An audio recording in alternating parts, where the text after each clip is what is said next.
Tous les samedis, à 14 h sur France Musique, depuis 1946, une controverse amicale oppose les plus célèbres critiques de disques, Panigel, Goléa, José Bruire, Jacques Bourgeois, etc., dans des comparaisons passionnées sur la qualité des enregistrements des grands chefs-d'œuvre de la musique, tant classique que contemporaine.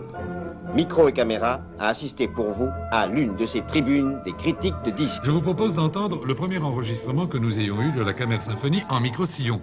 Car au dernier jour du 78 tours, il y a eu un enregistrement qui a disparu des listes depuis fort longtemps. De René Leibovitz? Je crois, oui. Oui, dans cette fameuse marque Contrepoint. Je crois. Oui, C'était oui. au tout début du micro-sillon, à la fin du 78 tours. Toujours est-il qu'en micro-sillon, la première version que nous ayons eue, conçue et réalisée pour le micro-sillon, c'est celle de l'orchestre symphonique du Südwestfunk de Baden-Baden, sous la direction de Jascha Orenstein, que je vous propose d'entendre.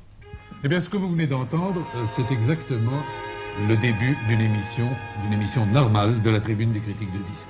Nous nous réunissons dans ce studio depuis de très nombreuses années. La Tribune des critiques de disques est aujourd'hui une des émissions les plus anciennes de la radio, avec en particulier Plaisir de la musique de notre éminent ami Roland Manuel. Et toutes les semaines, avec Goléa, avec Jacques Bourgeois, avec Michel Hoffman, parfois avec José Bruire, parfois avec des invités.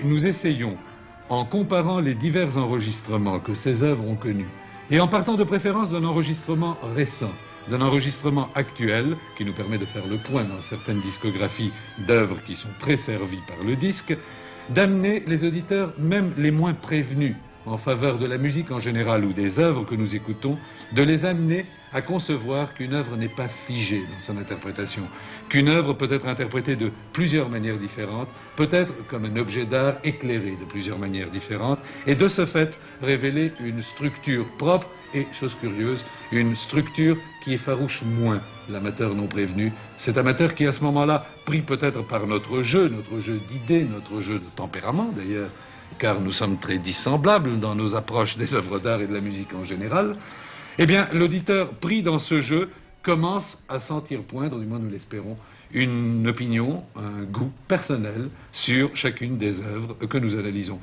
Il nous est très difficile de consacrer des émissions à la musique contemporaine comme nous le désirons tous, parce que malheureusement les enregistrements nombreux d'une même œuvre contemporaine sont encore rares. Mais aussitôt que nous le pouvons, et c'est le cas de l'œuvre que nous analysons ce soir, aussitôt que nous le pouvons, eh bien nous faisons une émission sur une œuvre de musique contemporaine. Je vous propose de donner tout de suite aux auditeurs justement une illustration de la différence d'approche de cet ouvrage, c'est-à-dire de passer tout de suite au disque que dirige Pierre Boulez. Cela fait partie de la série d'enregistrements du domaine musical qui est réalisée sous sa direction depuis un certain nombre d'années. Voici donc comment Pierre Boulez, lui, aborde ce même ouvrage.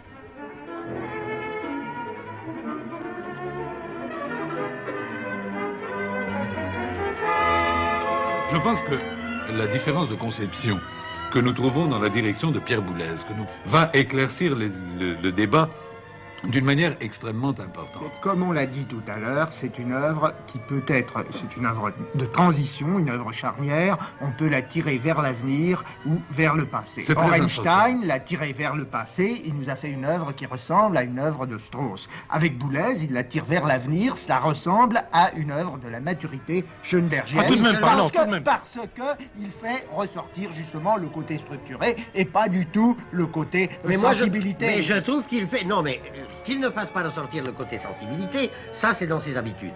Mais qu'il fasse ressortir le côté structuré, alors là je suis tout à fait contre, car pour faire ressortir le côté structuré, il faut que les cordes sonnent suffisamment pour que leur polyphonie s'oppose victorieusement, ou en tout cas s'équilibre victorieusement avec la polyphonie des bancs. Absolument. Qui n'arrive pas ici. C'est pas de la faute de Boulez, c'est de la faute de l'enregistrement qui est très... Je ne crois pas. C'est la faute de Boulez aussi, c'est parce sûrement. que Boulez, considérant que c'est un orchestre de chambre, il fait jouer les violons et la l'alto et le violoncelle et la contrebasse vraiment par un, n'est-ce pas? Résultat, ils ne sonnent pas assez. Ce que je voudrais surtout, c'est attirer l'attention des auditeurs qui sont rarement conviés par notre émission à la confrontation d'une œuvre contemporaine, au fait même que les différences d'approche des deux chefs, Orenstein et Boulez, nous amènent à éclairer d'une façon très cruelle, très nette, très franche, les diverses manières dont on peut aborder tous les ouvrages contemporains. Je généralise volontairement notre propos et je crois que cette occasion est importante.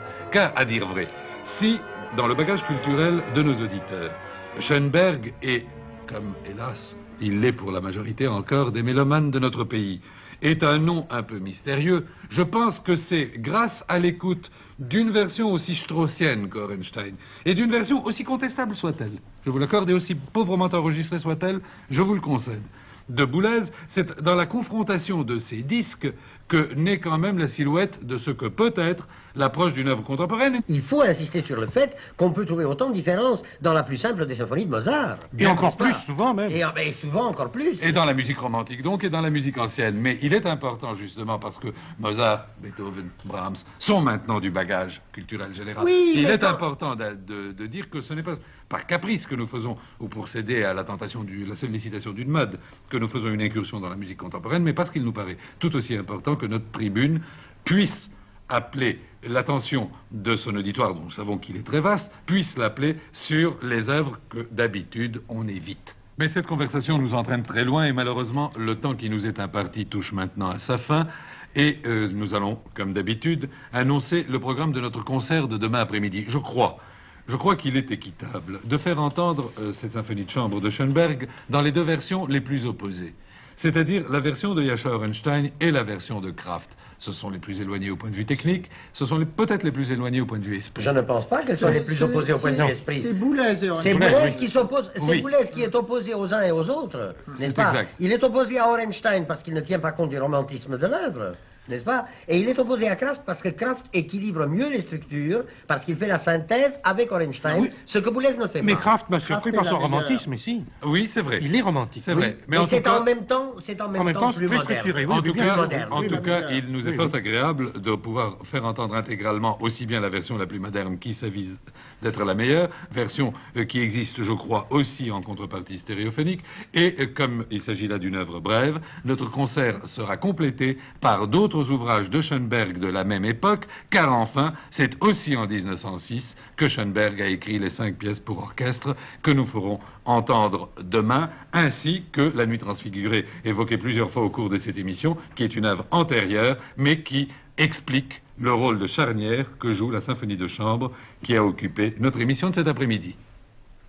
En effet, notre émission comparative, notre émission de discussion passe les samedis au début de l'après-midi et elle annonce un concert sans aucun commentaire, lui, où nous écoutons intégralement mais comparativement 2 ou plusieurs versions des œuvres que nous avons analysées, les 2 versions les meilleures ou les plus significatives dans un concert que nous essayons de rendre aussi homogène que possible.